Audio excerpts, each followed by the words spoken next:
요즘 유튜브판 골목식당이라는 그 장사의 신이라는 채널에 영상을 좀 보게 되었습니다.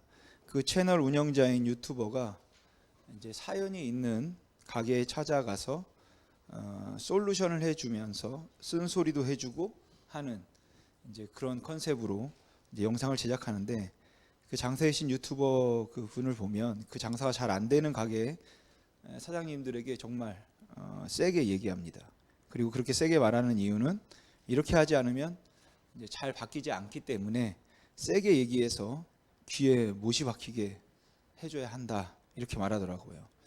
물론 사연을 신청한 사장님들은 가게나 또 장사 스타일이 바뀌어야 함을 느끼고 신청을 해서 잘 들을 준비가 되어 있기는 할 겁니다. 그래도 그 유튜버의 경험상으로는 장사하는 분들이 자신만의 철학 또 고집이 있기에 바뀌는 것 같다가도 다시 돌아가기에 그렇게 세게 한다고 이제 얘기를 하더라고요.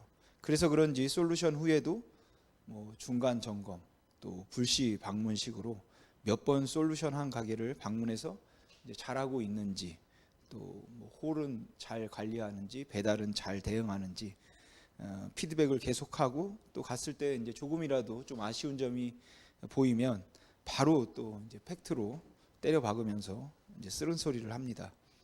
그렇게 그런데 몇 개의 영상을 보다 보니까 또 예전에 이제 백종원의 골목 식당에서도 그런 모습을 보았었는데, 그 솔루션을 신청한 분들이 부족한 것과 또 모순을 보이고 있는데도 개선하려 하지 않고 마치 자신은 잘못된 것이 없는 것처럼 이제 고집을 부릴 때가 있습니다.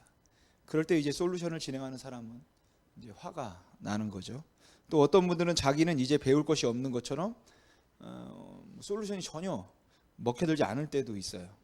충분히 더 잘할 수 있고 아직도 발전 가능성이 있음에도 불구하고 마치 자기는 더 이상 개선의 필요도 개선의 가능성도 없는 것처럼 아무 노력도 하지 않으려고 하는 거죠. 그럴 때 이제 아쉽다고 생각하기에 예전에 이제 골목 식당을 보면 뭐 요리 대결을 해서라도 좀 더 좋은 방향으로 이끌어가는 것을 볼 수 있었습니다. 아마도 부모가 자녀들을 보면서 비슷할 것 같습니다. 아이들에게 자기 방 청소를 시키면 그냥 5분도 안 되어서 다 했다고 합니다. 바닥에 널려 있는 옷을 바구니에 넣고 가방 걸어 놓으면 그게 방 청소 다 한 거라고 생각합니다. 물론 부모가 바닥, 창틀, 옷장, 책장 그 구석구석에 먼지 하나 없이 아주 깨끗하게 청소하기를 기대하지는 않죠. 그래도 아직은 지저분해 보여서 어느 정도 해야 할 일이 남아 있는 것 같은데, 그냥 자기 하고 싶은 몇 가지 일만 해놓고는 다 했다고 뒷짐지고 있는 모습을 보면 어이가 없죠. 하지만 여러분, 아이들의 심정도 이해하지 못하는 것은 아닙니다. 나름대로는 열심히 해도 부모의 기대를 만족시켜 줄 수는 없으니까 늘 그 부모의 지나친 요구에 상처받고 있다고 생각합니다. 그래서 여러분, 자녀들이 볼 때 부모는 만족함을 모르는 완벽주의자처럼 보이고, 부모들이 볼 때 자녀들은 자기 일을 마치 다한 것처럼 주장하는, 그래서 완성되었다고 생각하는 또 다른 종류의 또 완벽주의자로 보입니다. 요즘도 구원파가 그러한 질문을 사용하는지 잘 모르겠지만, 예전에는 그 구원파에 속한 사람들이 전도할 때 10개 정도의 질문을 활용했습니다. 그리고 그 중에 하나가 당신은 죄인입니까? 라는 질문이에요. 그런데 이 질문은 기독교인으로서는 상당히 대답이 애매한 질문입니다.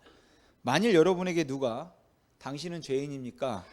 라고 묻는다면 여러분이라면 어떻게 대답을 하시겠습니까? 법적 처벌을 받은 전과가 있습니까? 라고 묻는다든지, 현재 진행되고 있는 형사 재판이 있습니까? 라고 질문을 한다면 대답이 어렵지 않겠죠. 그런데 틀림없이 어제도 죄를 지었고 그제도 죄를 지었고 아니 오늘도 죄를 지었는데 물론 의식하지 못하고 있는 상태에서라도 나는 틀림없이 죄인이니까 죄를 지었을 거다라고 인정하고 있는 사람들은 자기가 죄인이라는 것을 부인하기가 어렵습니다. 그래서 구원파에서 당신은 죄인입니까? 라고 물을 때 네, 저는 죄인입니다 라고 대답하면 바로 전도의 대상이 됩니다. 예수님의 구속의 은혜로 죄사함을 받았다는 확신이 없는 사람, 아직 복음을 통한 구원의 확신을 받지 못한 사람으로 간주되기 때문에 이제 그렇죠. 그들은 예수를 구주로 믿는 사람들은 단순히 과거의 죄뿐만이 아니라 현재의 죄, 그리고 우리가 미래에 지을지 모르는 모든 죄까지 다 사함을 받았기 때문에 더 이상은 죄인이 아니라고 생각해야 한다고 그렇게 믿기 때문에 누구든지 물을 때 나는 죄인이 아닙니다 라고 말해야 한다고 가르치고 또 생각합니다. 또 생각해 볼 문장은 우리도 사용하는 이제 문장이기도 한데, 나는 용서받은 죄인입니다 라는 것입니다. 그런데 이 말은 의미가 굉장히 애매해서 오해의 소지가 아주 많은 말이죠. 그러니까 용서를 받았으니까 더 이상은 죄인이 아니라는 말인지, 용서를 받기는 했어도 여전히 죄인이라는 말인지 확실치가 않고, 또한 잘못된 일을 하더라도 이미 하나님께서 용서하셨으니까 정죄하거나 판단하지 말라는 의미로 봐야 하는 건지, 그렇지 않다면 하나님은 내 모든 죄를 용서하셨기 때문에 잘못된 일을 하더라도 하나님께서는 죄가 되지 않는다는 의미인지 혼란스러운 말입니다. 여러분, 용서받은 죄인은 아무렇게나 살아도 뭐 다 용서가 됩니까? 다른 사람들에게 온갖 혐오스러운 짓을 다 하고 괴롭히면서도 마치 하나님께만 용서받으면 된다는 듯이 다른 사람들의 기분이나 다른 사람들의 권리에 대해서는 아랑곳하지 않는 이제 무례한 사람들 때문에 이 용서받은 죄인이라는 말 자체를 불편하게 생각하는 사람들이 굉장히 많다는 것이죠. 정말로 용서받은 죄인이라고 생각하면 그 죄를 용서받았다는 최소한의 부끄러움이나 겸손함, 아니면 그 용서함을 받았다는 사실로 인하여서 조신한 모습이라도 보여줘야 할 텐데, 오히려 하나님께서 내 죄를 용서하셨다는 그 말로 무례하기 이를 데 없고 거칠기 이를 데 없고 자기 마음대로 자기 원하는 대로 행하면서도 하나님은 내 모든 죄를 용서했기 때문에 이 모든 행동들이 다 합리화될 수 있다고 생각하는 그 모습이 너무 꼴보기 싫어가지고 사람들은 이 용서받은 죄인이라는 말을 별로 좋아하지 않는다는 거죠. 이 말이 주는 오해가 있다면 그건 아마도 그 용서받았다는 과거형이 마치 완성 혹은 끝을 의미하는 것 같다는 데서부터 비롯될 겁니다. 나는 온전해졌다, 나는 깨끗해졌다, 예수님을 통해서 하나님이 나를 받으셨으니 더 이상 내게는 정죄함이 없다. 정말로 많은 사람들에게 자유함을 주고 새로운 삶을 시작하도록 했던 성경의 귀중한 진리의 가르침이지만, 경우에 따라서는 이 말이 너무 교만하게 들리고 경우에 따라서는 너무 무책임한 말로 들리기도 한다는 것입니다. 여러분, 살아있는 사람이 감히 완성을 말할 수 있습니까? 아직도 더 나아져야 할 부분이 있는데, 아니 설령 지금은 완벽하다 할지라도 뭐 사람이 어떻게 변할지 모르는데 어떻게 살아있는 사람이 그렇게 단언적으로 나는 깨끗하다는 말을 할 수 있냐는 것이죠.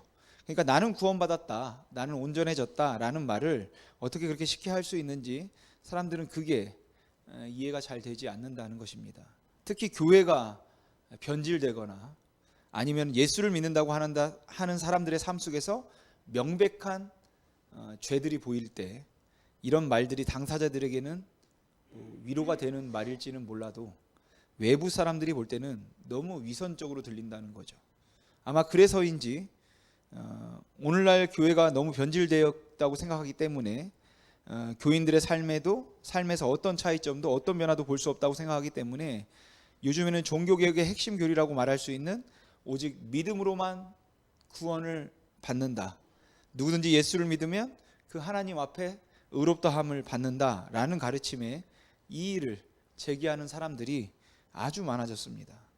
그래서 그들은 예수를 주님이라고 믿기만 하면 하나님은 이미 의롭게 여기신다는 그 가르침이 마치 구원이 완성되어서 끝난 것처럼 말함으로 믿음을 정체시키고 있다고 말하는 거죠. 달리 말하면 교인들이 그 무기력하고 변화를 위해서 노력하지 않으면서도 나는 믿는다는 과거의 고백으로 영생이 보장된 것처럼, 즉 완성된 것처럼 말하는 그 뻔뻔스러움에 이 칭의의 교리가 일조를 했다고 사람들은 생각한다는 겁니다.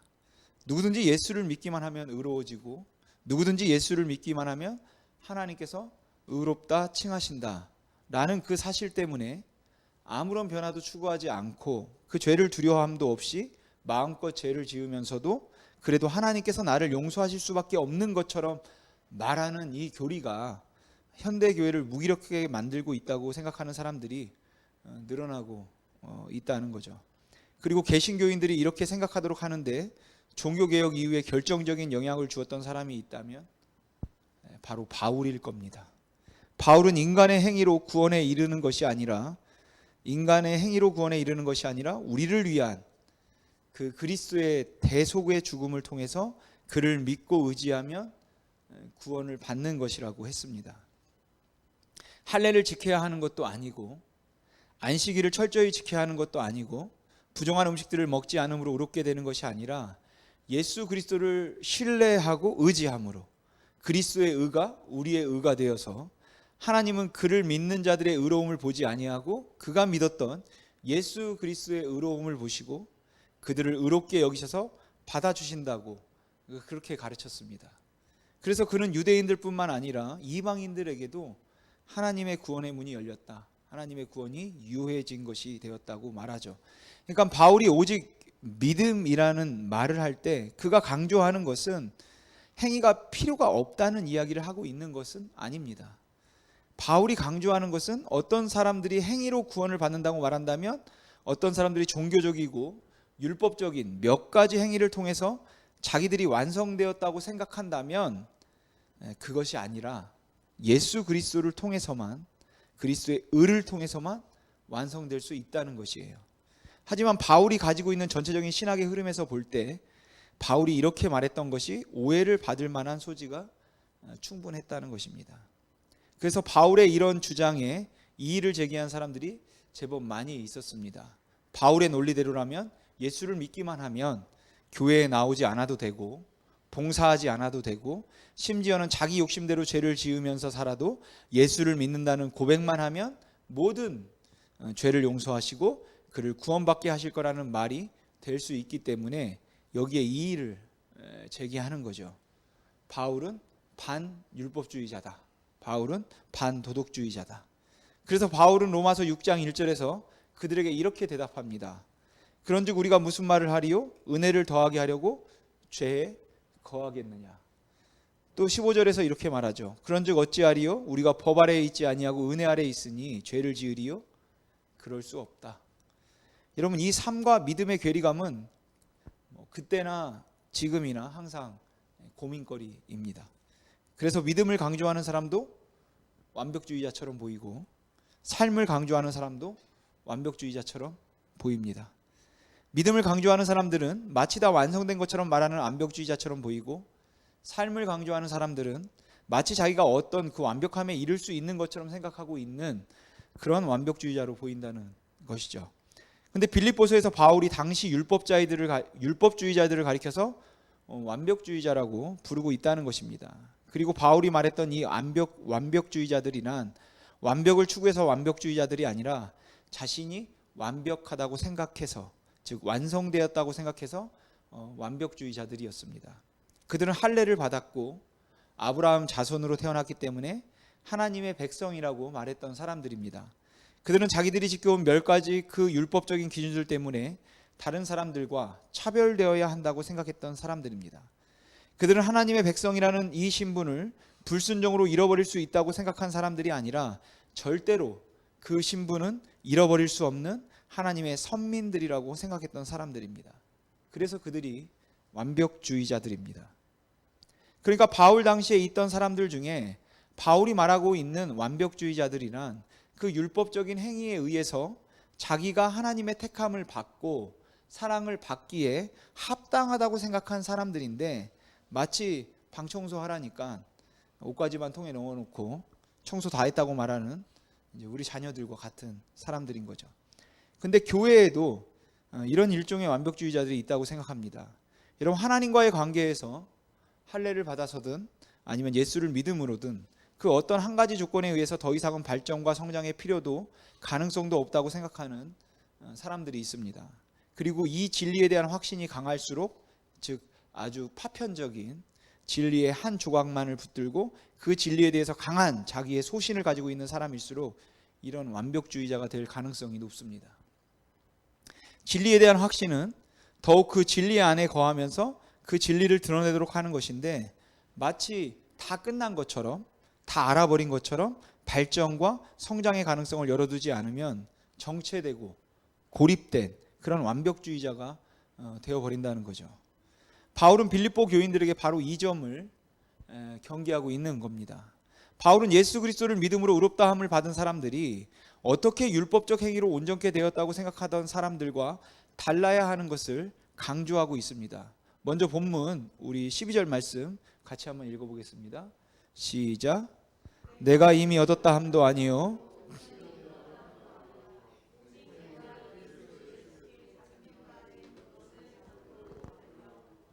아멘. 여러분, 이 말은 명백한 역설입니다. 바울은 말하기를 예수께 잡힌 바 된 그것을 내가 잡으려고 달려간다. 그러니까 잡힌 바 된 과거를 말하면서 잡으려고 라는 미래를 또 이야기하고 있다는 것이죠. 그러니까 바울은 예수 그리스도의 의를 통하여서만 구원받았다는 것을 인정했습니다. 오직 예수 그리스도를 믿음으로만 구원을 받았으니까 그리스도 예수께 잡힌 바 된 것입니다. 그러면 진정으로 예수께 잡힌 바 된 사람들은 어떤 사람들이냐? 그 잡힌 바 되었기 때문에 아무것도 하지 않아도 된다고 생각하는 사람들이 아니라 오히려 그 잡힌 바 된, 즉 그 안에서 시작된 구원을 완성하도록 하기 위해서 끝까지 달려가는 사람이 바로 잡힌 바 된 사람, 즉 그 예수 그리스도의 의로 의롭다함을 받은 사람이라는 거죠. 그래서 이 표현이 역설적이라고 말씀드린 겁니다. 그리고 15절에서도 바울은 그리스도인들을 가리켜 말하기를 온전한 자들이라는 표현을 쓰고 있습니다. 완전한 자들이라는 의미예요. 그러니까 자기 스스로 완전해진 자들이 있다면, 아니 본인을 완전하다고 생각하는 자들이 있다면 더욱 이렇게 살아야 한다는 이야기를 하는데, 정말로 예수 그리스도를 믿음으로 구원을 받았고 영생을 얻었다고 생각하는 사람들에게 이제 바울은 이렇게 권면합니다. 먼저 뒤에 있는 것을 잊어버리자고 말합니다. 물론 과거에 예수님을 영접했다는 사실, 예수를 믿음으로 우리가 하나님 앞에 의롭다함을 받았다는 사실을 잊어버리자, 뭐 그런 말을 하는 것은 아닙니다.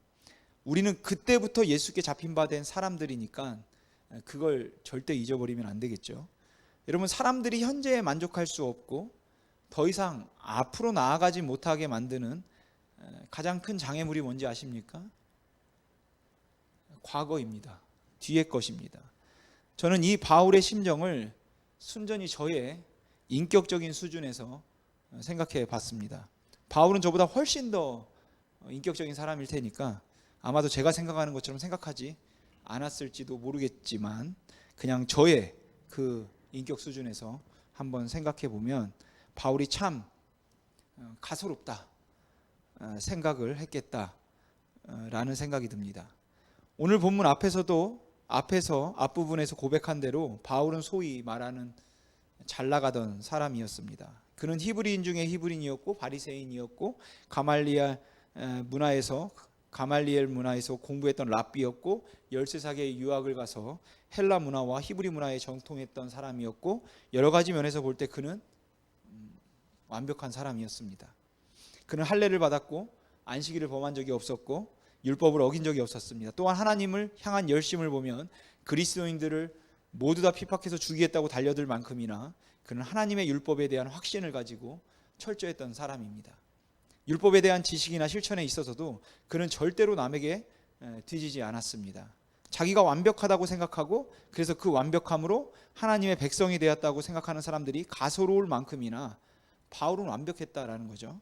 그래서 바울이 그런 자신의 과거를 생각하면 당시 빌립보 교회의 그 완벽주의자들이 우스웠을지도 모르겠습니다. 그런데 바울이 말하기를 그 모든 것들을 배설물로 여기겠다고 했습니다. 이 모든 뒤에 있는 것들을 잊어버리겠다고 이야기를 하고 있는 것이에요. 그뿐만 아닙니다. 그는 한때 소위 말하는 잘 나가는 목회자였어요.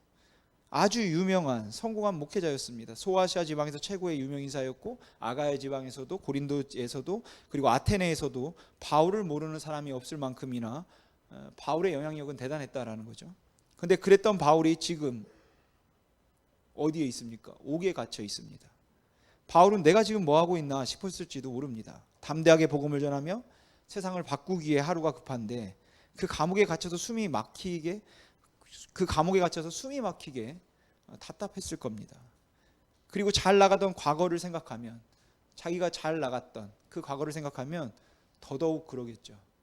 그런데 그는 그 잘 나가던 과거에 대해서도 뒤의 것들을 다 잊어버리자 라고 말을 하는 겁니다. 여전히 그의 삶의 습관에 고스란히 배어있는 그 율법적인 완벽함도, 많은 사람들에게서 받았던 그 명성, 또 관심도, 그의 영향력조차도 다 잊어버리겠다고 고백하는 것입니다. 바꿔 이야기하면 이 말은 그것들 때문에 현재에 안주하지 않겠다는 것입니다. 예수 그리스도께서 나를 위하여 죽으심으로 내 죄를 사하셨다는 사실은 명백한 사실이지만, 내가 그리스도를 통해서 완벽하게 되었고 그리스도를 통하여 의롭게 되었다는 것은 누구도 부인할 수 없는 분명한 사실이지만, 그는 거기에 머물지 않겠다고 말하는 것입니다. 오히려 바울은 주님께서 부르신 부름의 상을 향하여 내가 그 표대를 향해서 달려가겠다고 말하고 있습니다. 그리고 그러기 위해서 그는 과거의 것들을 잊어버리겠다고 이야기하는 겁니다. 바울은 과거에 사로잡히는 게 얼마나 큰 유혹인지 알았던 것 같습니다. 저와 여러분도 그렇습니다. 과거의 은혜, 그리고 과거의 사역들을 생각하면 현재가 너무 답답해서 일어날 기력도 없고 기분도 나지 않습니다. 여러분 가만히 생각해 보십시오. 많은 경우에 거침돌이 되는 것은 과거가 이상이 될 때입니다. 여러분 지금 심히 있는 교회가 마음에 드십니까? 혹 여기에 계신 분들 중에 그래도 내가 옛날에 다니던 교회가 좋았다 말씀하실지 모르겠습니다. 전에 교회가 좋았을 겁니다. 전에 교회는 정말 재미있었고, 옛날에 교회를 다닐 때는 저도 옛날에 교회를 어렸을 때 다녔으니까 밥통 싸들고 다니면서 교인들이 같이 밥 해 먹고 서로 나누어 먹고 온전히 형제 같고 친구 같았죠. 지금처럼 이렇게 쓸쓸하고 또 이렇게 서먹서먹하지는 않았을 것입니다. 옛날에는 밤새도록 기도해도 그 기도가 다함이 없었고, 그냥 부르짖고 기도하고 찬양하고 말씀을 배우고 교회에 오는 게 그냥 즐거웠죠. 낙이었어요. 그런데 그랬던 때가 있는데 지금은 어떠십니까? 지금은 재미가 없습니다. 교회가 다 옛날 같지는 않죠. 이 모든 것, 옛날처럼 재미없다는 것이 우리를 아주 무력하게 만들 수 있습니다. 그래서 바울은 그것이 영광이든 그것이 아픔이든 거기에 머물지 말고 끊임없이 개혁되고 변화되어야 한다고 말하는 것이에요. 그러니까 그리스도 예수를 통한 구원의 확신을 가지면 안 된다는 말이 아닙니다. 우리는 그리스도께 잡힌 바 된 그것을 놓칠 수 없습니다. 그러나 그러기 때문에 거룩하게 살아야 할 그 책임이 없는 것도 아니고, 그리스도를 아는 그 고상한 지식의 발전과 성장의 기대가 없어서도 안 된다라는 것이죠. 여러분 2022년이 시작하고 이제 벌써 4월입니다. 이쯤 되면 새로 다짐했던 그 마음도 좀 흩어지고, 많은 교인들이 이렇게 이때쯤 되면 말합니다. 나는 영적인 침체 상태에 빠졌다는 말을 해요. 아주 보편적인 현상입니다. 침체기에 들어갔다. 왜요? 재미가 없습니다. 그렇게 새롭지가 않습니다. 그렇기 때문에 침체기에 들어갔다고 이야기를 합니다. 혹시 과거의 영광 아니면 과거의 실패에 매여 있는 것은 아닌지 우리가 돌아볼 수 있기를 바랍니다. 바울은 지금 우리는 그렇게 있는 것이 아니라 우리는 계속해서 앞으로 나아가야 한다, 이 말을 하는 겁니다. 그게 피곤한 일이고 힘든 일이라 할지라도 항상 우리의 마음을 변화시키는 그러한 일들을 우리는 해야 한다고 말하는 거예요.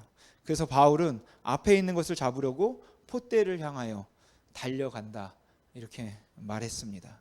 물론 그가 생각한 표대는 이제 다시 회복하게 될 과거의 영광도 아니었고 다시 성공하는 것도 아니었습니다. 오늘 본문에서 고백하는 것처럼 바울의 목표는 그리스도를 더욱 알아가는 것이었습니다. 그리고 오늘 본문에서도 그가 고백하는 것처럼 그가 원하는 것은 예수 그리스도를 통하여 하나님의 그 부르심의 부름을 따라 상을 얻는 것, 그것이 바로 바울이 원했던 것입니다. 오늘 본문 10절과 11절 말씀 우리 같이 한번 읽어보겠습니다. 시작. 내가 그리스도와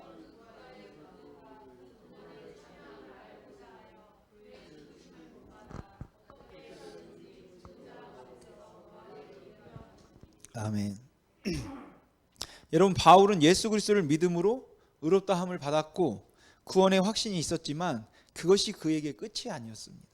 왜냐하면 그의 궁극적인 목적은 천국 가는 게 아니기 때문입니다. 그의 궁극적인 목적은 천국에 가서 잘 사는 게 아니라 하나님을 영화롭게 하는 것이었습니다. 그의 궁극적인 목적은 하나님과 동행하는 것이고 하나님과 함께하는 것이었습니다. 그래서 그는 이 땅에서 생명이 있는 동안에도 그 영광에 이르기 위한 과정에 기꺼이 동참하기를 원했다라는 거죠. 바울은 그에게 주어진 삶의 고난이라도 좋았습니다. 그래서 그는 그 고난 중에도 부활의 증인으로 살기를 원한다, 이렇게 고백하는 거겠죠. 왜냐하면 그에게는 그리스도를 더욱 알아가고 그리스도와 연합하여서 그리스도 안에 있는 것이 목표였기 때문입니다.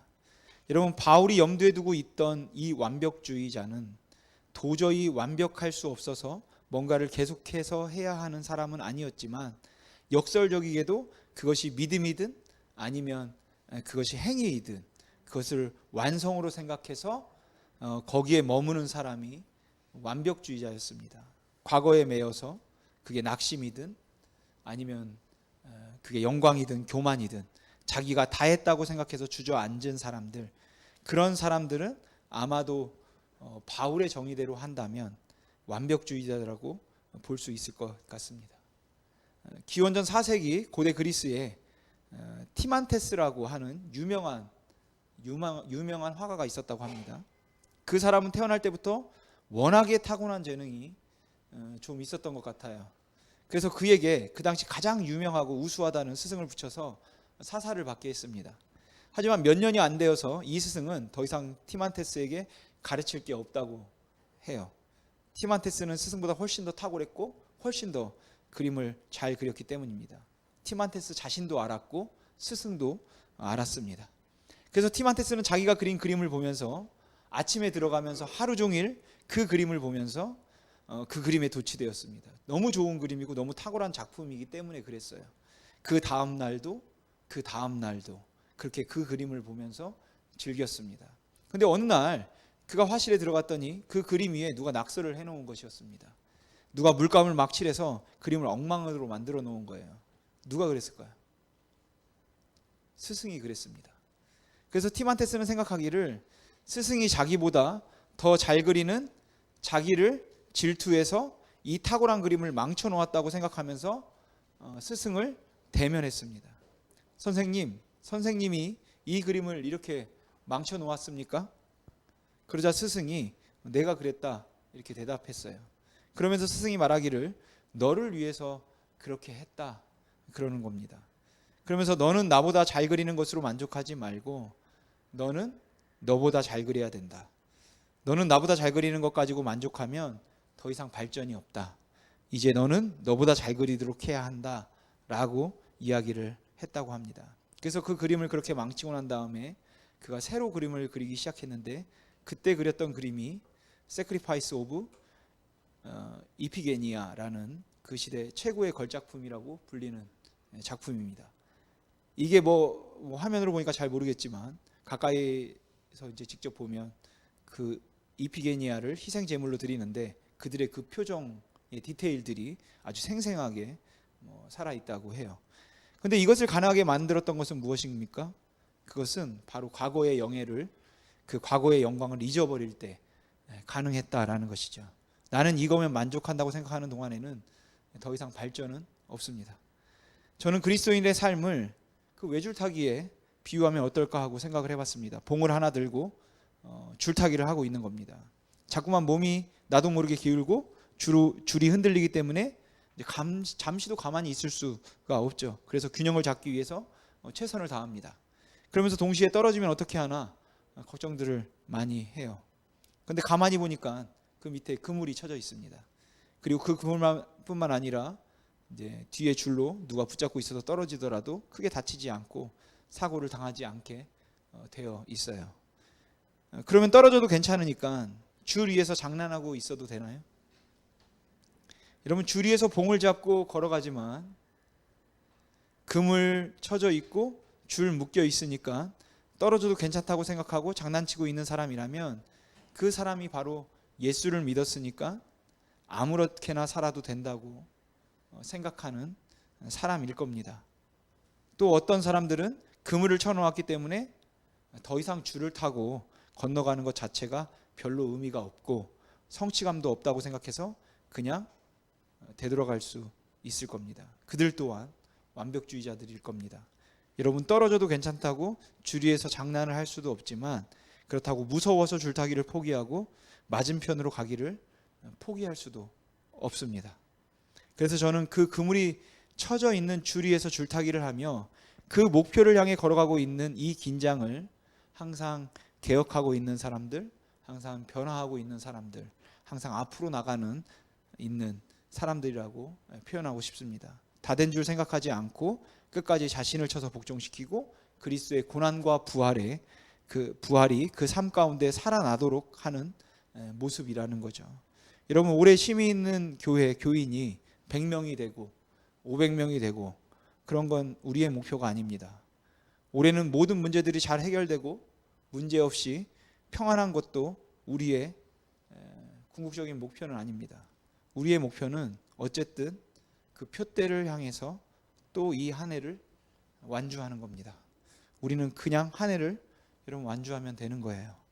역설적이지만 우리가 받은 이 복음의 은혜 때문에 2022년에는 주님의 은혜를 더욱 경험하고 싶고 우리에게 주어진 보장된 그 부활 때문에 그리스도의 부활의 은혜가 우리의 삶 가운데서 살아있는 동력이 되었으면 여러분 좋겠습니다. 우리는 2022년 한 해 동안 뒤에 있는 것을 잊어버리고 표대를 향하여 그리스도 예수 안에서 하나님이 위에서 부르신 부름의 상을 위해 그냥 열심히 성실히 살아갈 것입니다. 실패도 우리를 멈추게 할 수 없고 성공도 우리를 멈추게 할 수 없을 겁니다. 예수를 믿고 영생을 얻었다는 사실도 우리를 멈추게 할 수 없고 그럼에도 그 믿음과 또한 그 고백대로 살지 못하고 있다는 그 안타까운 현실도 우리를 멈추게 할 수 없을 것입니다. 예수를 믿고 영생을 얻었다 말하여 움직이지 않음도 완벽주의고 또한 그래서 그 믿음과 그 삶이 일치되어야만 하는데 그렇지 않기 때문에 더 이상 할 수 없다고 기력이 빠져 있는 모습, 포기한 모습도 일종의 또 완벽주의입니다. 우리는 그냥 그 표대를 향해 넘어져도 쓰러져도 그 표대를 향해 한 해를 또 뛰어야 할 사람들입니다.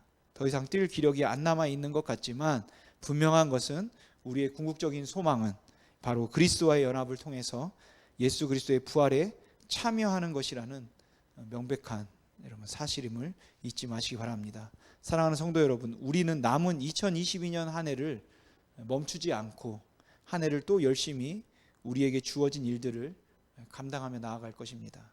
바로 우리를 구원하신 그 구원의 은혜를 붙들고 우리에게 생명을 주신 그 영원한 생명을 붙들고 그렇게 할 것입니다. 그렇게 2022년 남아있는 한 해를 능히 잘 완주할 수 있기를 주님의 이름으로 소망합니다. 기도하겠습니다.